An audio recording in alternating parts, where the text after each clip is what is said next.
يدخل إلى محفظة مباشرة وبشكل مجاني على فودافون كاش. سواء كنت داخل مصر أو خارجها هتسحب. فإذا كنت خارج مصر يمكنك السحب عبر بايرا أو باي بال. وإذا كنت داخل مصر فيمكنك السحب عبر فودافون كاش أو اتصالات كاش أو أورنج كاش أو فودافون بي. يا شباب، كل هذا بشكل مجاني عن طريق الألعاب. ركزوا معي خطوة خطوة في هذا الفيديو لتعرفوا كيف تحققون هذه الأرباح وتضاف مباشرة إلى محفظتكم وتسحبونها بدون أي رسوم. ولكن قبل أن نبدأ لا ننسى كالعادة دعمنا بلايك وكومنت وشير وتفعيل زر الجرس ليصلكم كل جديد. وطبعا قوموا بمشاركة الفيديو مع غيركم، فكلما زاد عدد المشاركات زادت فرصتكم في المسابقة الخاصة بفيديو اليوم.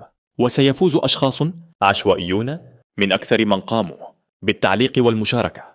نبدأ الآن الشرح. كل ما عليك فعله كما ترى هو تحميل اللعبة، وستجد رابطها أسفل الفيديو. بعد التحميل اضغط على تشغيل وستفتح معك اللعبة بهذه الوجهة.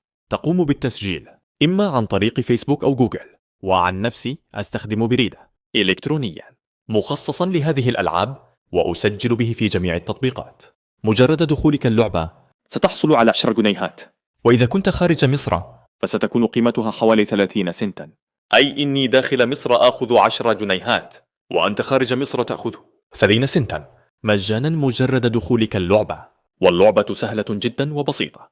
وإذا أردت الحصول على $1 تضغط على أيقونة الرجل الموجودة، ويمكنك أيضا دعوة أصدقائك لزيادة الأرباح. للحصول على المبالغ تضغط على الألعاب وتبدأ بتخطي المستويات، ومع كل مستوى تحصل على أرباح بدون أي مشاكل. تجمع العملات وتزيد أرباحك بشكل مستمر. وكما ترون حصلت على 5 جنيهات و20 قرشا إلى جانب العملات.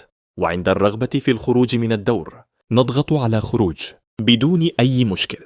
الآن رصيدي أصبح 15 جنيها و27 قرشا.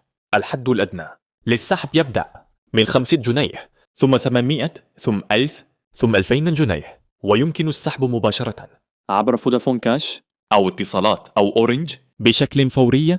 وهناك سجل يوضح المكافآت التي هو الضغط على بلاي وتنفيذ المهام، وستحصل على الجوائز والأموال. وعند اكتمال المبلغ يمكنك السحب فورا إلى محفظتك بدون قيود. وبهذه الطريقة تكون قد ربحت أموالا مجانية من هذا التطبيق الجديد. وكلما زاد مستواك زاد ربحك، حيث يمكنك الحصول على مكافآت